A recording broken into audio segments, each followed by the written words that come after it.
All right. Hello, everybody. Can you see me? So I think we are live. I would appreciate if you drop in the chat if you can see me well, if you can hear me, if everything is good. As I mentioned before, well, today on this live stream, we're going to pick our winners for the pyRevit Challenge Hackathon. And I got to say also that I've never been live on YouTube, so I'm kind of figuring it out on the go. So I hope it's going to go just well. Great, I see Katarina in the chat, so I assume you can hear and see me well. All right. So I'm just gonna give some time so maybe a bit more people join, if more people are gonna join. And meanwhile, I think I'm just gonna make a quick announcement.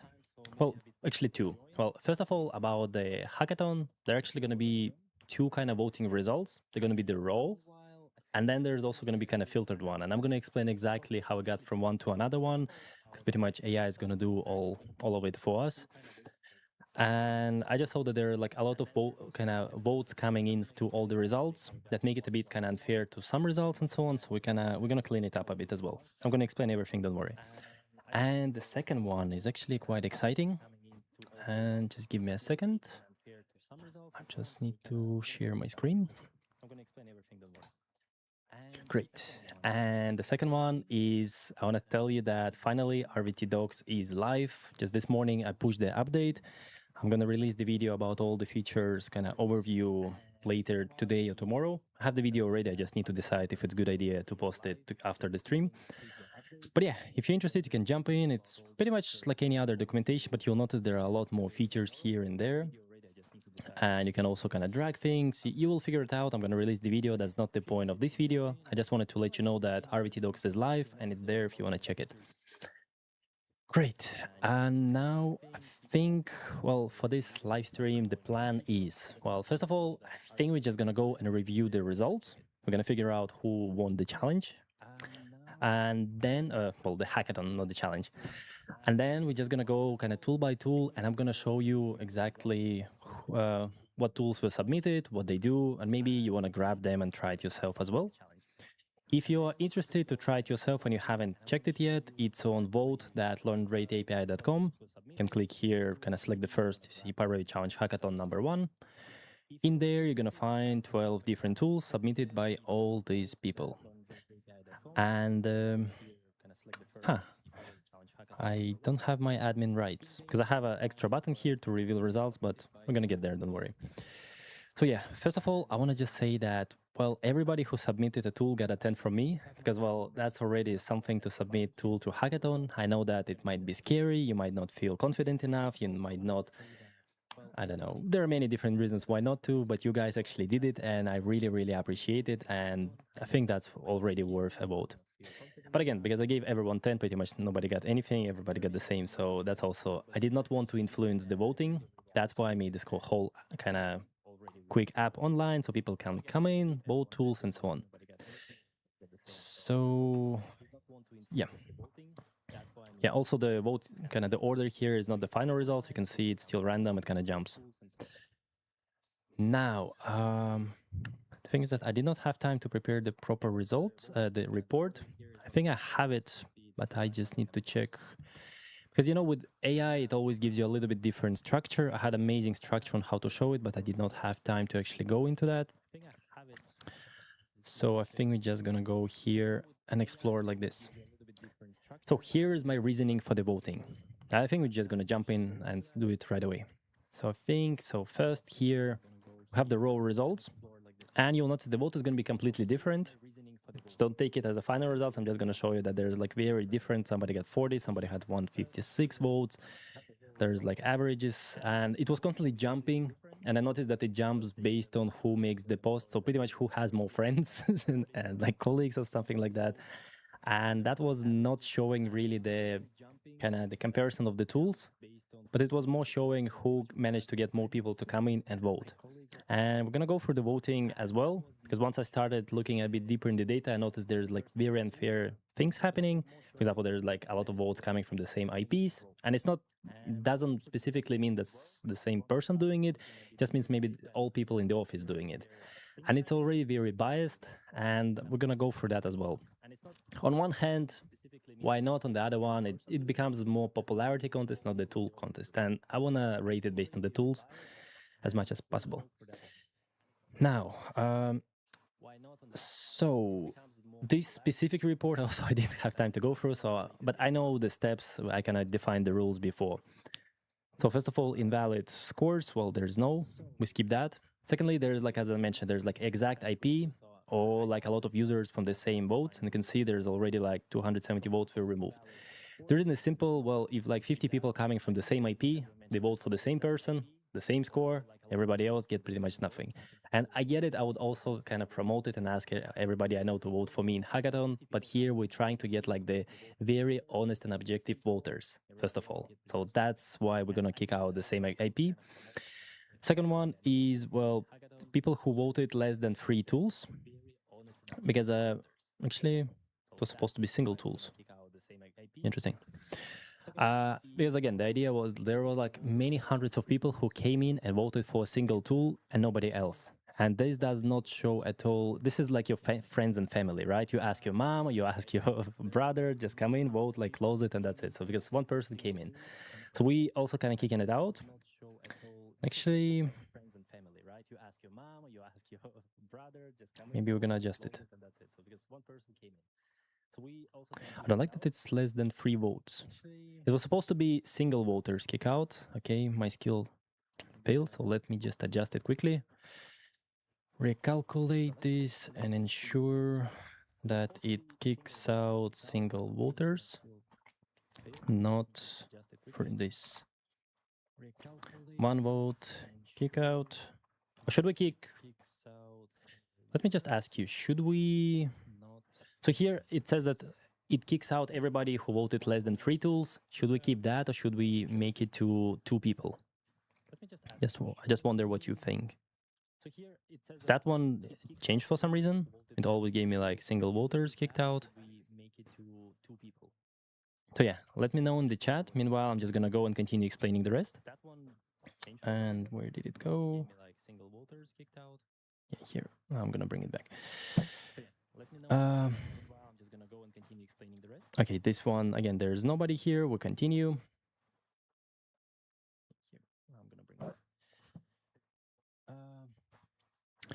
At least free rating is... This one, again, there's nobody here. We'll continue. What's going on? This time it did a bit different.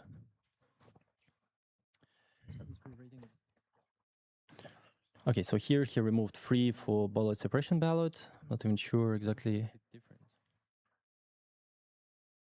Okay, this one, it broke it down because before it was just this. Got it. It changed the names. So there were a few things where I saw like the same person voting for multiple people, but one person got 9, 10, 8, and everybody else gets like 3, 4, 5. And I'm not blaming anyone. Probably it's one of the friends you asked to vote for you. They decided to go an extra mile and also downvote the others. I didn't really like this pattern as well, because I saw there were like, not many, but there were a few that either downvoted everybody except somebody or downvoted everybody and gave one person a good score. So these ones also kind of kicked out because this is definitely not honest votes. And again, I'm not blaming any one of participants at all. It's just probably like somebody decided that's for the better. Anyway, and then again, the low information repeated score ballot, it's what I mentioned. It just decided to break it in 3 categories this time, but pretty much the same idea. And this one is, okay, it did not remove that one, so I'm not even gonna say. So yeah, after all of that, there's like a lot, right? It removed 519 voters for all these filters. And I hope it makes sense to you. Hearing your voice repeats faintly in the background. Interesting.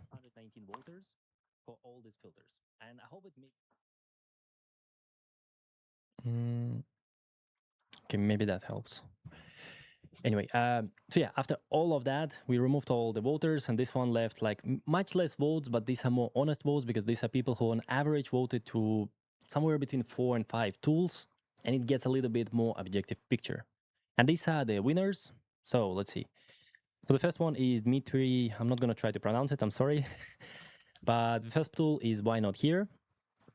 The second tool is Filterman by Marcin Marek. And the third one is Family Purify by Justin Biu. So these are our three winners. They get the real prizes, the cash prizes. I'm going to contact them later.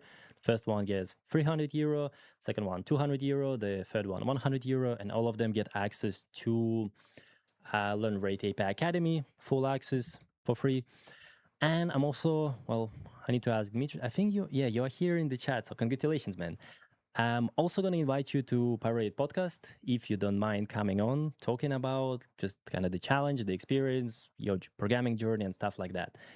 So yeah, we're going to discuss that. I'm going to write you personally, and I hope that's going to happen. But yeah, so these are our three big winners. Then after that, we have our model made by Silvia, then Windows schedule by Peter Leroux, then check levels by Mateo Lopez, magic dimensions by Katarina, Lipka Sidor, one-click cleanup by Jean-Marc Couffeux, paint pillar by, I don't know how to pronounce it, I'm sorry, Saurabh. That's the best I'm going to try. Then reporter by Camila, then export sheets to PDFs and DVGs by Keys, and Scoplays by Cesar Gomez.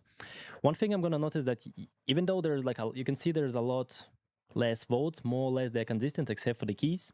And I talked with Keys when he submitted, because he submitted quite late. The deadline was on Sunday, and he submitted somewhere like on Tuesday. And I warned him right away because he missed a big chunk of big voters.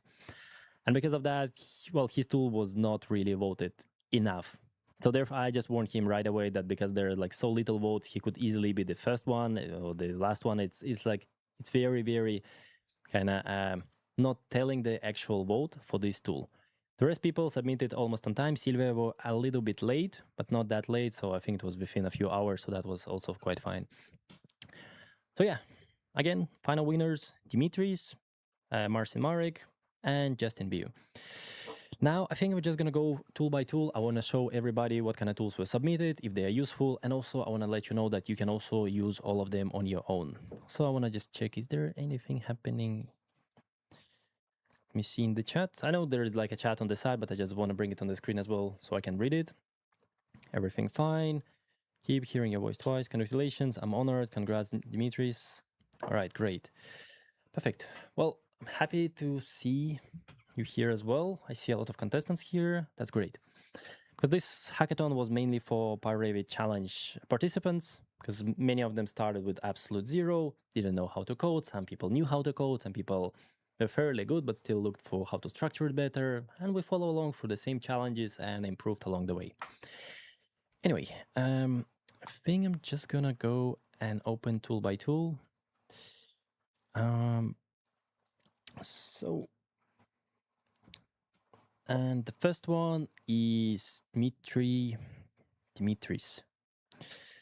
So why not here? Every tool has a video, which is super convenient for me. I'm not sure if you can hear it. Let me just check.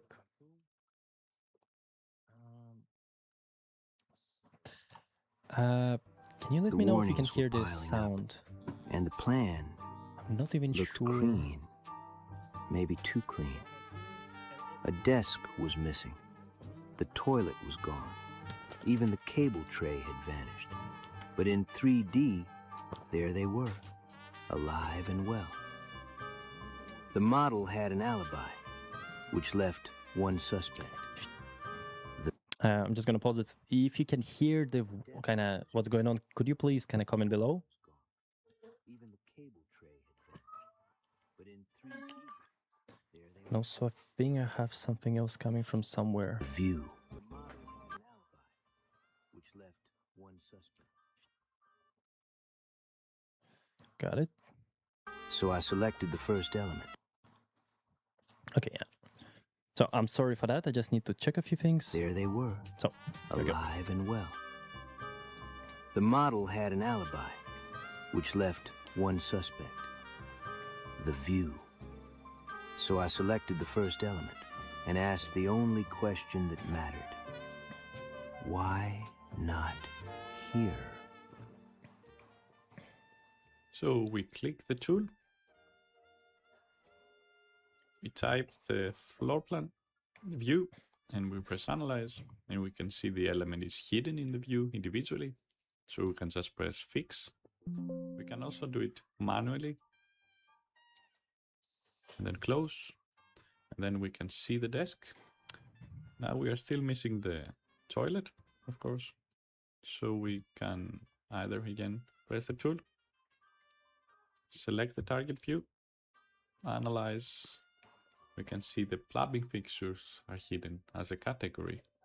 We can do it manually, but we can still do it automatically. Then if we close, we can see that we can see the toilet. So this is very quickly the tool. Perfect. I don't know about you, but I really like this tool for many reasons, but mainly because I just remember all these evenings where I was just figuring out how to show certain elements on plan. And I think, well, many people resonated. That's probably why it's the winner here.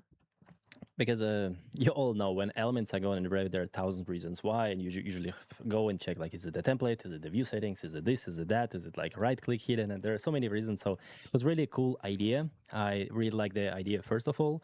Execution is also great. Of course, some people use more AI, some people use less AI. It doesn't matter. In the end, what matters is what kind of tool users actually get in the end.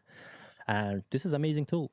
And if anybody wants to try it, you can grab it here, download zip, and keep. So you can download it, and then you can add it to pyRevit.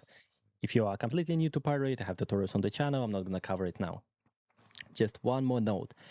Oh, I'm not showing my screen. I'm going to get there. So if you want to download it, the button is right here, download zip. You click it, it's going to download the button. This is the zip file. Inside, you're going to find that push button. You just put it on your pyRevit toolbar, or if you don't have one, just check on my kind of channel, the tutorial, how to create your pyRevit toolbar. It takes less than 5 minutes and you're going to have it. Yeah, and there you're going to find some files. One thing, actually, I'm going to do it on that one specifically because it's not specifically that I'm thinking that there's going to be something wrong with any of these tools, but it's just a very good rule that whenever you take anything from the internet, whenever you take code from the internet, always check it, is it safe or not? These tools, I don't think there's like any issues at all. This is not the place where that would happen. But if you take somewhere from GitHub, some random forums, it's always a good idea to at least check it. Nowadays, it's also super simple. I'm just gonna go and so it's right here. So I put the zip file in a random folder and zipped it. Now we can just use the Claude code to check it, and it's super simple. Just gonna go to terminal and very quickly check it with the Claude. I'm just gonna write, look into that push button and ensure it's safe to use, no malicious, whatever you pronounce it, code. That's it. It doesn't need to be like super prompting, analyze and stuff like that. It's just like Cloud Code can look over all the files. It's going to be just fine. Usually there's like just a few files, so fairly that's safe. There's like XAML file, Py file, so it's fine. So do something like this. It's going to take a little. It's going to say, yeah, that's fine. I'm going to get back to that in a moment. But for now, I'm just going to go and continue. I'm going to again show you the results, what it's going to say. Meanwhile, let's just go and see for the next tool. I just need to find who was the second one. So the second one was the Filter Man by Marcin Marek. And I accidentally closed it. No. So Marcin, where are you? Here you are, Filter Man. I just want to quickly check the comments.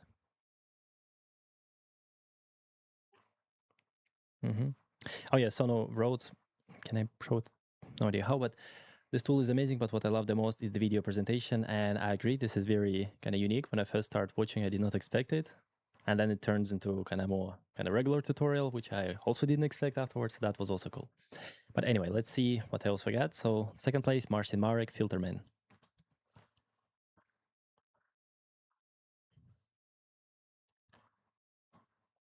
I think there's no audio. Let me just quickly check. Yeah, there's no audio. Maybe you don't see, but in the search, it's written concrete. It kind of showed all the elements. Then he selected a few slabs in the floors, isolated them, showed them here, there.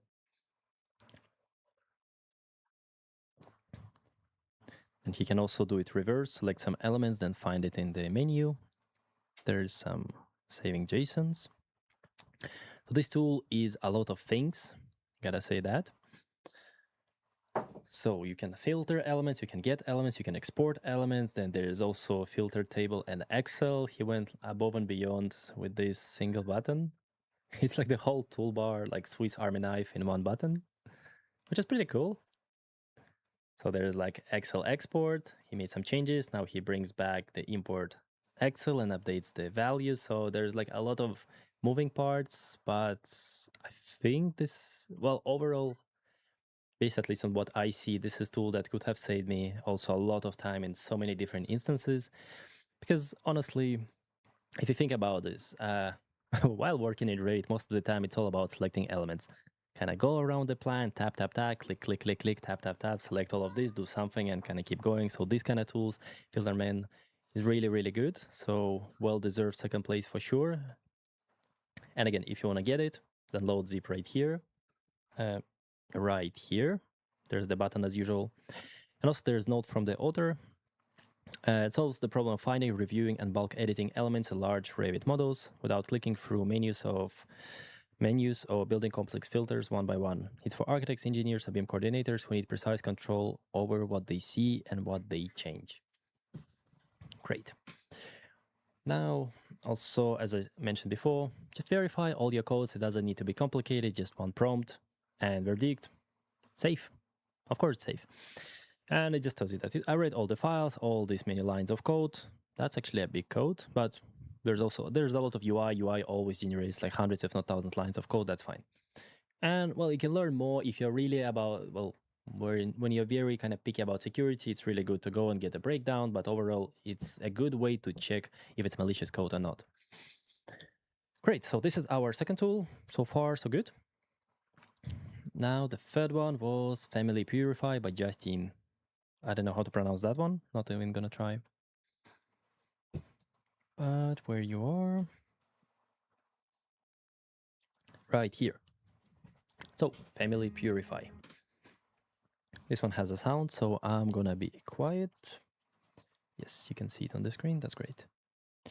Just a note from the author, maybe I should have started reading them from the start. So Family Purify helps Revit users clean, optimize, and standardize Revit families by removing unnecessary content, reducing family size, and applying consistent standards before families are added to the project.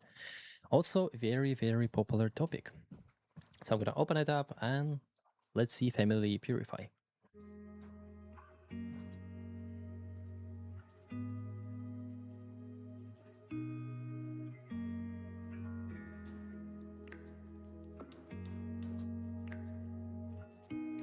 So here's the tool. So file size at first is almost 28 megabytes. Now we're defining the new name of the family. Some settings. I think I'm just gonna pause just to go. I'm not sure if you can read very well on the screen, but when I live stream, oftentimes quality is a little bit not the best. So basically there's like remove CAD imports, remove images, remove unused materials, purge patterns, purge subcategories, compact save. So pretty much just going through different categories of cleaning up your families. Then in advanced one, you can also process nested families, probably applying the same rules. So here you can select more aggressive rules, clean nested like parent, then family types to remove, and there's like a bit more settings. Then parameter standardization, that one is a big one for families for sure. So right now he's going and selecting parameters to keep, then adding selected shared parameters, and from the file he just picks probably the parameters he wants to bring. Then there's a preview button. I'm just gonna pause quickly, you can see what's going on. So the health score, then what was found, there's like too many materials, family types, family parameters, and so on. And now it's gonna be pushed in production. Again, I'm gonna pause quickly. So Family Purify, the health score went from 70 to 89. The size, in this case, did not change much, but still something changed. Then a lot of parameters removed a few types, remove materials, line patterns, fill patterns, shared parameters added. And yeah, so there's like a lot of different steps and involved.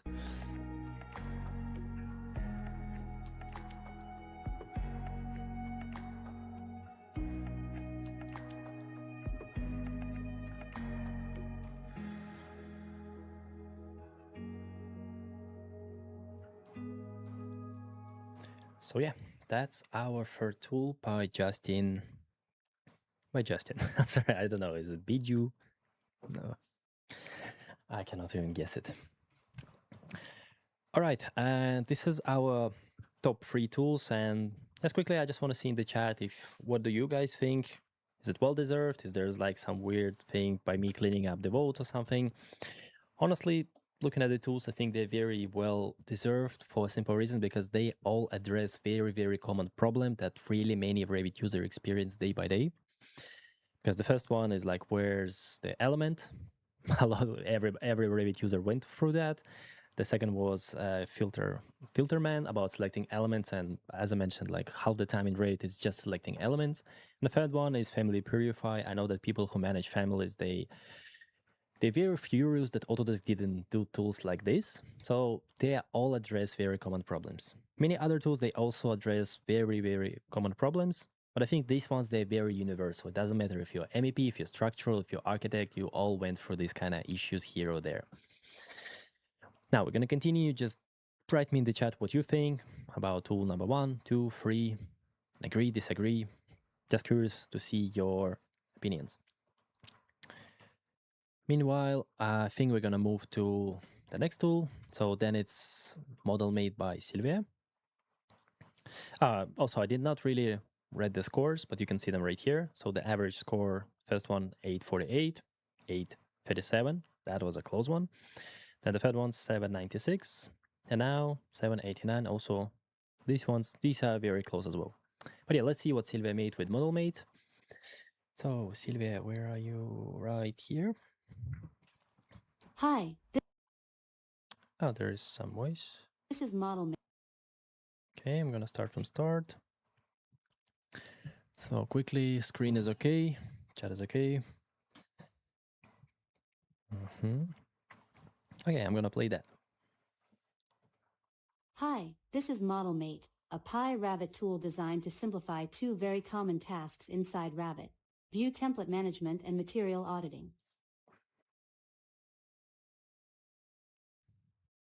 From here, you can see all views in the model, filter only those placed on sheets, and make multiple selections to work faster. For this example, I'm selecting several views from a structural column detail sheet. After selecting them, I click Run Check. This generates a structured report showing the view name, view type, template status, and the assigned template name. From here, I can further filter the results to show only views without a template, which makes it easier to focus only on the views that still need one. Once filtered, I can select them and apply a template in one step. And with that, the selected views are instantly standardized by assigning the chosen template.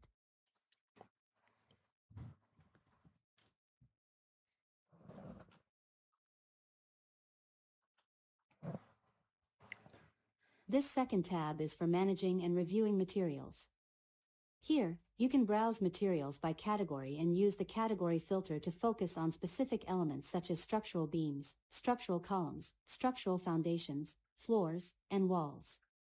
When switching between categories like beams, columns, and foundations, the system highlights cases where a type is using multiple materials. This helps quickly identify inconsistencies and verify material assignments across the model. From here, I can review different types and assign the correct material in bulk. Once changes are applied, the data grid updates automatically, reflecting the new material assignments in real time. This makes it much easier to correct, organize, and standardize materials across the project in just a few steps.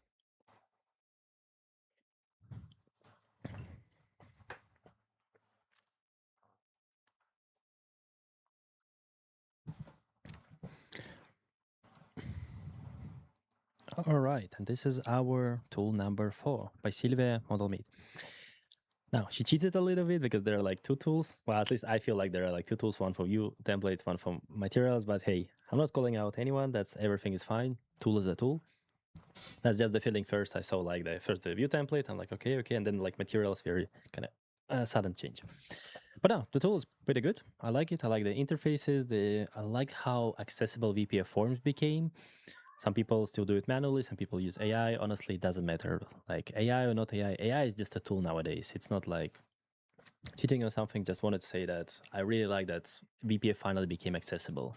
Because back in the day, VPF was a hell to learn. I am going to tell you that. Now, this is a pretty cool tool. Now, I think we're going to move to the next one. Also, as I go through the tools, I read all your comments. I have it right here on the side. So if I look right here, so probably I'm reading your comments. I really appreciate you leaving tools. Peter, for example, shared that he had a list of 17 things for people to check in the office when object is hidden. And I think many of you had similar lists.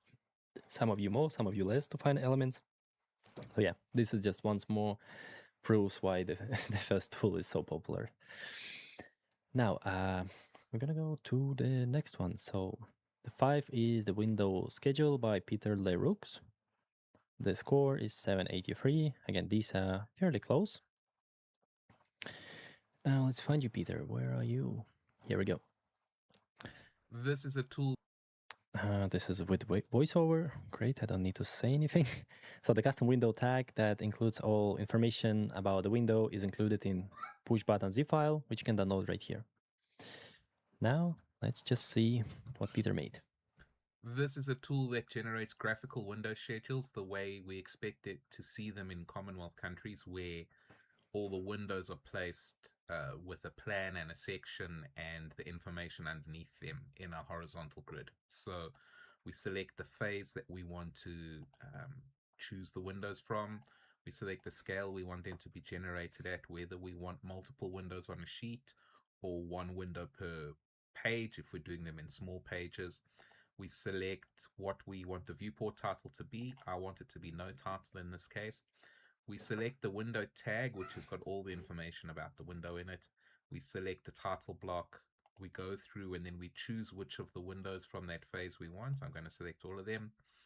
And now the script is looping through, generating plans and elevations, putting them onto a sheet, spacing them out like this.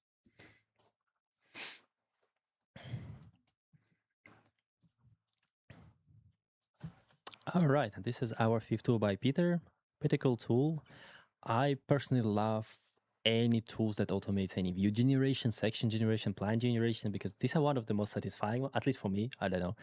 Because you click a button, you wait a little, and then boom, you get a lot of different views placed in the right position, like taking off the right elements. It's super powerful because doing it manually, let's be honest, it's annoying. So yeah, very cool tool, Peter. Thank you for submitting window scheduler. Yeah, again, if somebody wants to use it, it's right here. You can also adjust it to your own needs if you need to. All these tools, they are 100% open source. You can just go in, change whatever you want, adjust it to your needs. Especially today with like Cloud Code and stuff like that. It's very possible to do, even though, well, I would recommend you to still kind of understand a little bit what's going on when you make changes with AI on big tools like that. Great, so what do we have next? And the next one is by Mateo Lopez, check levels. The score is 755. So Mateo, where are you? Right here, check levels. So first of all, there's a big note from the author. So the button starts at 41st second. He decided not to edit it because the first part explains the button logic, kind of the Z coordinates and levels.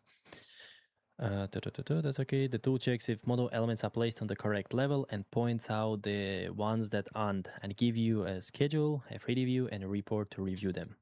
Okay, that's a great reviewing tool so far. Here's how it works. Well, we're going to see it in the video probably, so let's just go and start watching that. Just ensure you can see everything. Should be great. Let's go.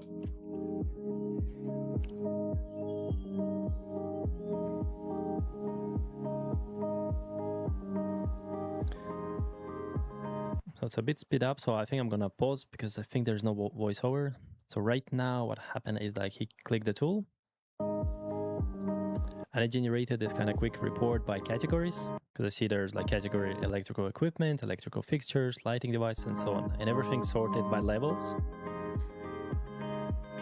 I'm just gonna make it like this. So level 1 has 18 elements. All these Linkify buttons, they're clickable. You click it, selects. It's selected somewhere on the plan. He just shows us where it is. For example, here are the levels to verify. And he can adjust. Okay, he reruns it, and again, everything goes right here. Now check levels. This time it's report plus isolated 3D view plus schedule of incorrect elements.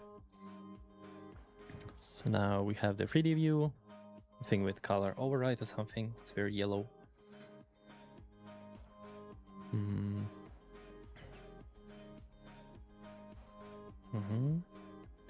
And there's also a schedule.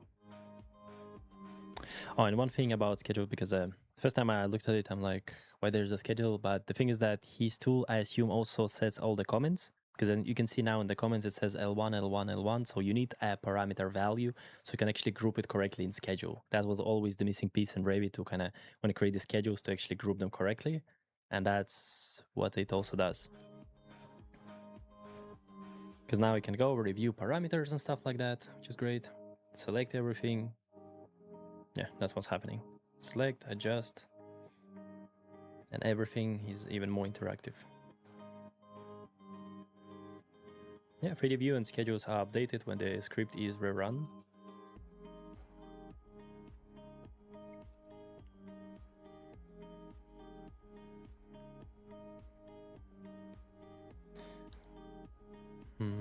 Count drops from 600, so by 50 elements.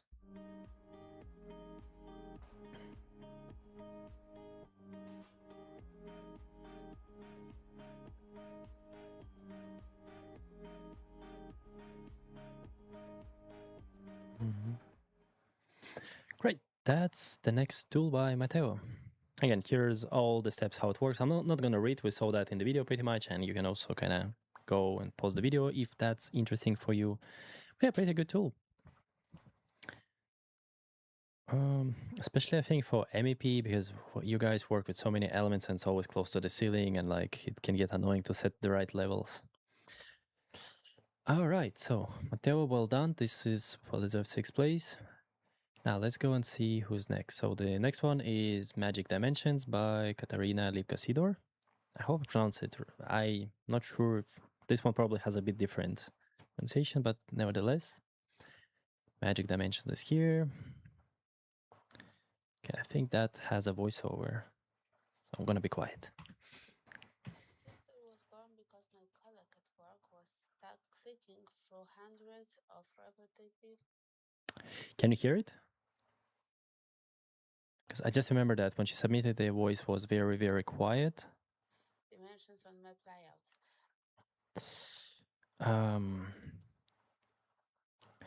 Yeah, I'm just gonna let it run. Hopefully you can hear it. My colleague at work was stuck clicking through hundreds of repetitive dimensions on map layouts.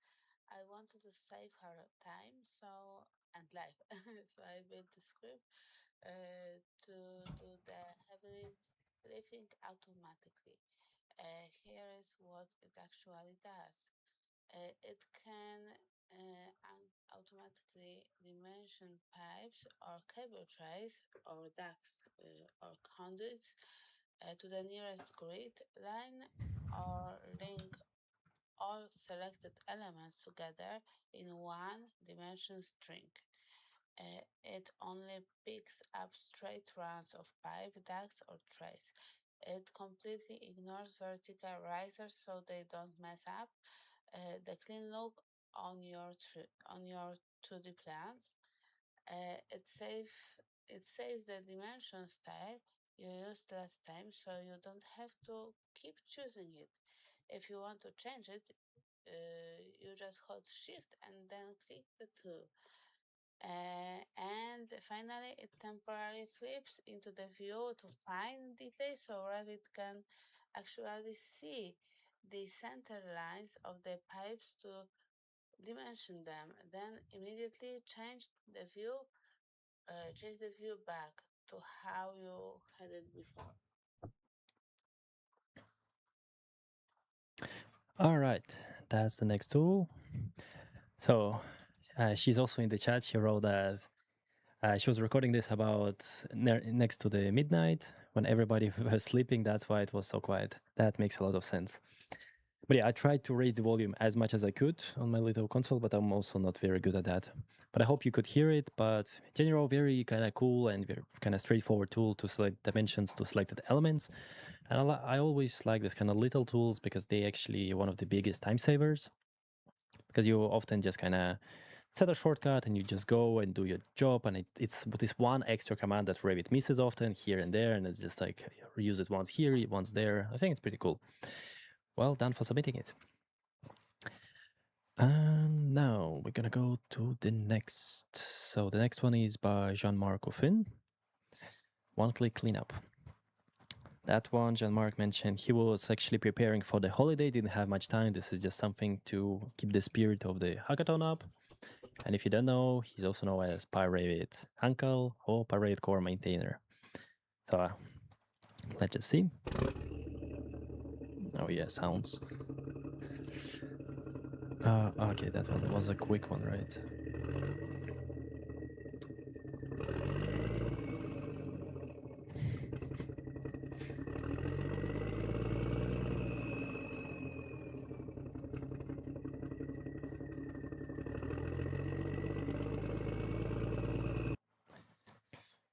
Okay, that one was very quick. I'm just gonna go and slow down for everybody, also without. So the way it works, he clicks on the button, there's like cleanup actions. There's like report only, delete selected, remove selected CAD imports, purge and use filters. So it's like a multi-tool for cleaning up your models. He selects what actually to do. First, he kind of analyzes and gives, I think, the full report of what's going on, right? There are 4 elements okay, 5 elements optional, or something like that, 0 risky. Then he selects everything, and then it goes one by one. Select views, select filters to purge, select view templates to purge, and so on. You're gonna go on, so on. And then screenshots of all of that.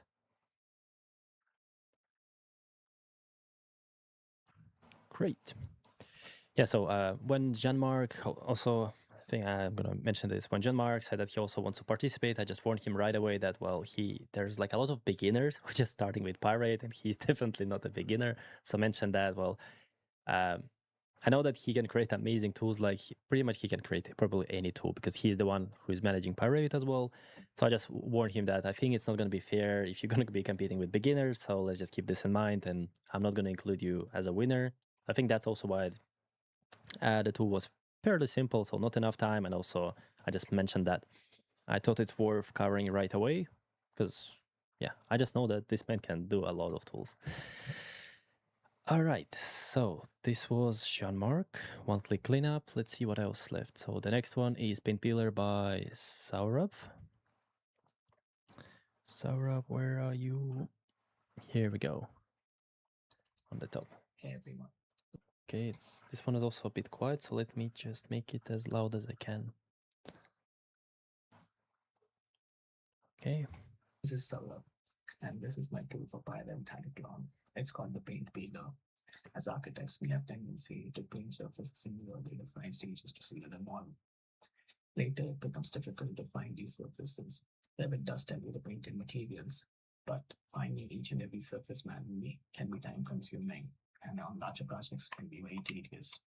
My tool basically lets you find if there's any, so it lets you select any categories and then find if there's any painted surfaces.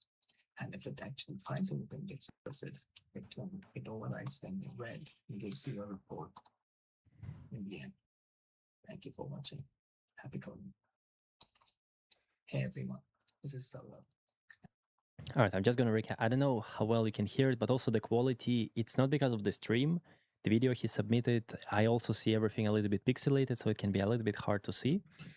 I think it's because I see he's on the remote kind of connection to the desktop. Maybe that's why. So pretty much the tool is looking for painted faces across different categories. You click on the button, then you select the category. Is it a ceiling, column, floor, generic model, roofs, walls? And when you select it, it kind of analyzes the model. And then first of all, it says no painted elements found. And on the second time, he selects walls and he gets this report where everything is kind of, you can click and find the elements with some paint applied. And in the column, the first one is element, second column is the paint material with the name of material, I assume. Yeah. Yeah, pretty handy tool. very niche.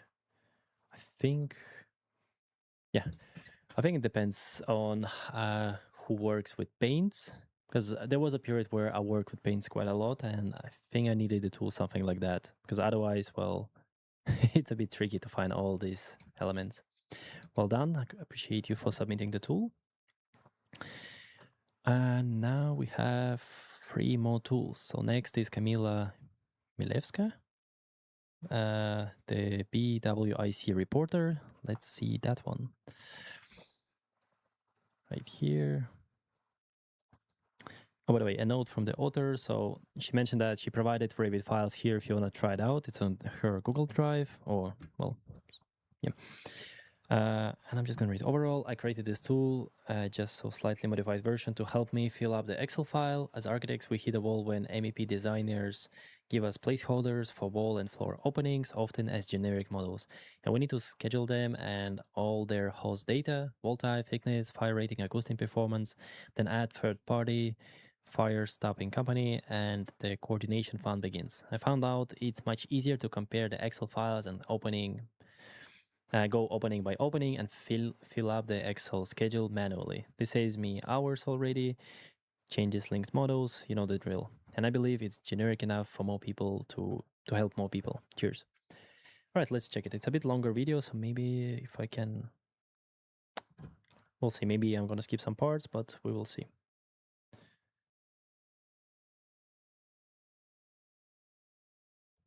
Yeah, there's no sound, so I'm just gonna give my commentary what's going on. So there's some elements. You can see them here as well.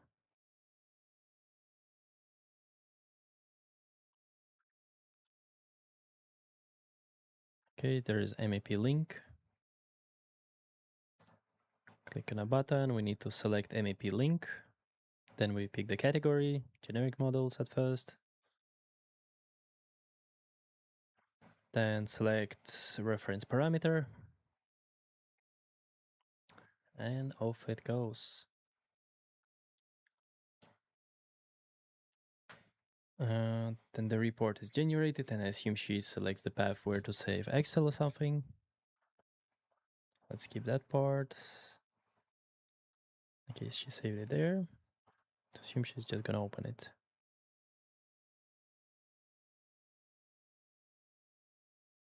So here's all the data. There are also linked elements. There's linked hosts, stuff like that. Also, what is that? Oh, now she's saving output or somewhere. Ah, got it. So she saved this output to another file, and I see the second button, open report. Yeah. So now she clicks on that one, and she can kind of reference this report in the same pyRevit state. Yeah. She can reopen this window because there are links, and can be really convenient to kind of reopen it instead of regenerating it. You can see everything is linked. You click on this little buttons, it opens it. And there is a CSV file with all this data filled in, ready to be used.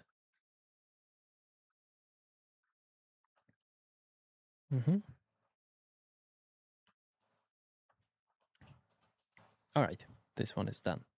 Well done for submitting this tool, Camila. Now the tool is more specific. I think like for these hackathons, when the tools become more and more niche and specific, therefore probably that's didn't get as many votes. But I think it can be really convenient once it kind of matches your workflow. That's the thing about pyRevit. You can create such custom tools, and it can save a lot of time, like here and there. Like this is a really good one. So let's see what else we have. Moving to the next one, and this one is export sheet to PDF and DVGs by keys. And again, I'm gonna mention, like, I think this tool would be way, way higher in the ranking if only keys did it on the deadline.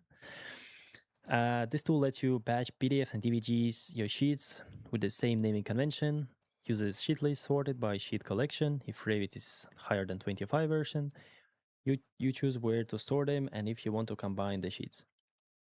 Yeah, just one note, this tool actually resonates with me a lot because this is, when I was just starting with pyRevit, I was trying to create something like this, but with a very heavy interface. So yeah, I was really happy to see this tool in the hackathon. Just see. Yeah, you should hear. Let's watch that one by Keys.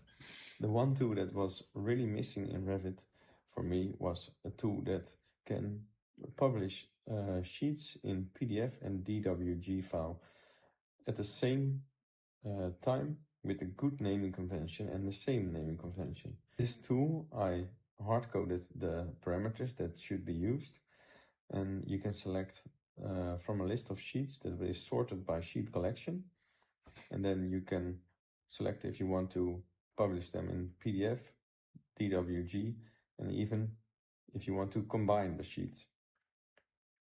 And then you can pick a folder where you can store these files.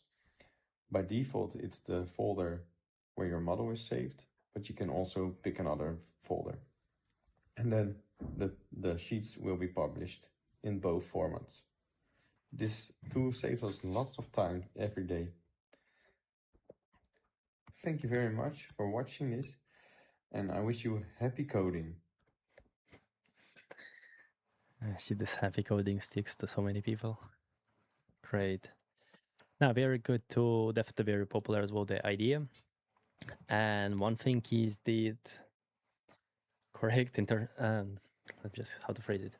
One thing I like to see in how Keys did it is he focused on first, like most simplified, like proof of concept in terms of controls.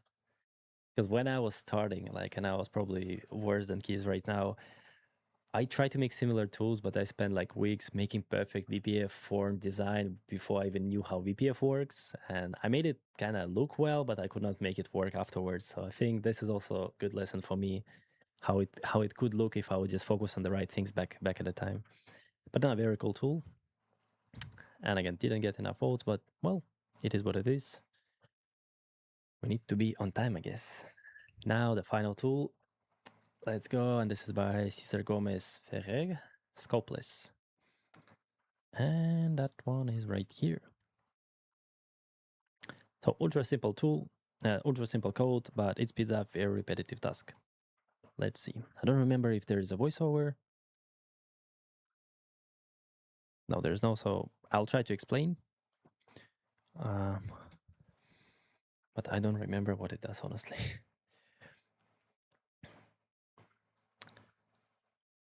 So there's like scope box references.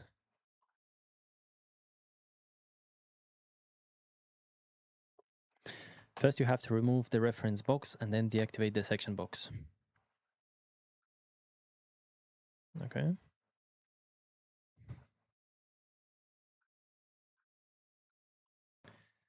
Then we're setting table. Now everything's solved with one click. I got it. So first he shows them manually what's going on, then the button kind of repeats it. Then it's a shortcut. Got it.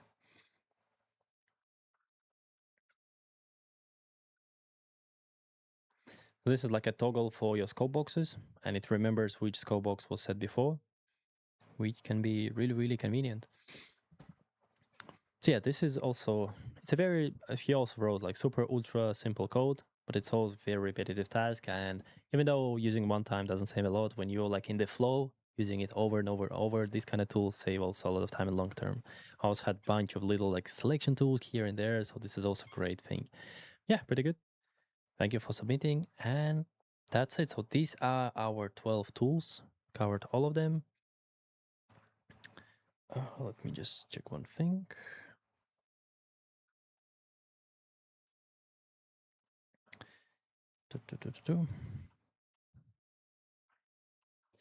So yeah, everything's good.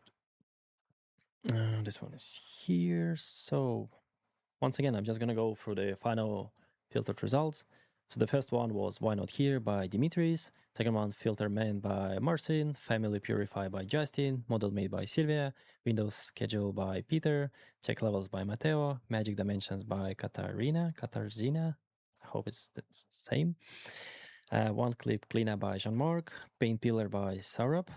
PWIC Reported by Camila. Export Sheets to PDFs and DVGs by Keys. And the last one, Scopeless by Caesar. But again, I really appreciate everybody submitting your tools, and I consider you all winners because, well, you did the most difficult step and you actually developed tool and submitted to Hackathon. And unfortunately, there were a few more people who really wanted to participate, but they could not because they had vacations or like very kind of heavy deadlines during the week when we had the hackathon, so they could not participate. But otherwise, we could have even more amazing tools. But hey, 12 tools for me is a great success. I think it was amazing. Now, again, all the winners, you're going to get email from me. I will try to write as soon as possible, and then we can also discuss the pyRevit podcast details with Dimitris, because I would like to bring the winner to the podcast, how he can share his journeys. Let's see where he started, how he picked up the programming journey, how he picked up the programming, and also his experience in the challenge and the hackathon. Yeah, and he also can break down maybe the tool, explain what it does. Maybe, well, there was like thousands of lines of code, maybe like not line by line, but at least he can go through the main ideas behind the tool. All right, and once more, I just want to remind you in case you missed it in the beginning that also starting today we have new version of Revit API documentation. It's on rvtdocs.com. It's live. You can go and start using it, and it has a lot. There's like, you can see the main features here. For example, you can see the differences between elements across versions. This was not available in any other versions before. I'm sorry. Then there's like advanced search here on the side. You can see all the examples, how it works. You can go through. It's like a little tutorial to explain you, stuff like this. You're going to find a lot of things here. Plus, it's also community driven. Now you have a place to actually come and share your snippets. It's just the first day, so don't expect to be a lot of snippets. I just added a few, and over time, I will try to add even more. All right, and also thank you everybody for joining me live. It was the first time being live on YouTube. I hope I did a okay job, or maybe even good. I don't know. You can let me know in the chat if there was anything off, if like technical setup or something. I heard, I read that in the beginning there was issue with my voice repeating, and this is because I thought it's going to be a great idea to turn on my stream as well to check if it works. Sorry for that one. But yeah, overall, it's not that bad as I thought. Right, and thank you everybody once again, and as usually, I wish you happy coding, and thank you to all participants for submitting their tools. This was really amazing to go through that. Thank you again. And now I'm gonna figure out how to end the stream. Thank you. I think it's here.